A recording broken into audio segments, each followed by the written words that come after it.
আসলে তো উনি ভারতবর্ষের প্রথম স্বরাষ্ট্রমন্ত্রী ছিলেন, আবার লৌহ মানবও বলা হয়। কেন এরকম কেন বলুন?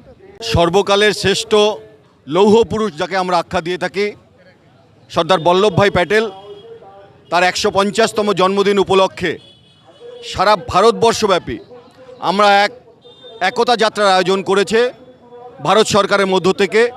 সেই প্রোগ্রামগুলো সারা পশ্চিমবঙ্গে, সারা ভারতবর্ষের বিভিন্ন জেলাতে হচ্ছে। আমাদের এই জেলাতে ওই প্রোগ্রামটা হয়েছে।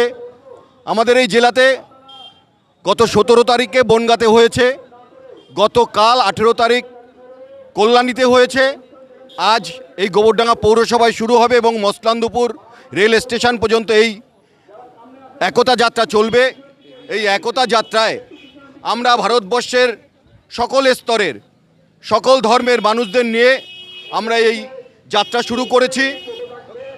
গাইঘাটা বিধানসভা অন্তর্গত গোবরডাঙ্গা পৌরসভা থেকে শুরু হবে এবং মসলান্দপুর স্টেশন পর্যন্ত এই র্যালি চলবে।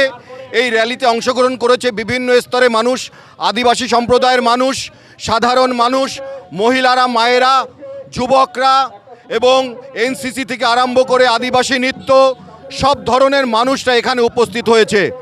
আগামী দিন ভারতবর্ষ শক্তিশালী ভারতবর্ষ, অগ্রগতির ভারতবর্ষ, লৌহ মানব সর্দার বল্লভভাই প্যাটেলের যে চিন্তাধারা, সেই চিন্তাধারা আমরা এই র্যালির মধ্য থেকে সাধারণ মানুষের কাছে পৌঁছে দেব, এটাই আমাদের অঙ্গীকার।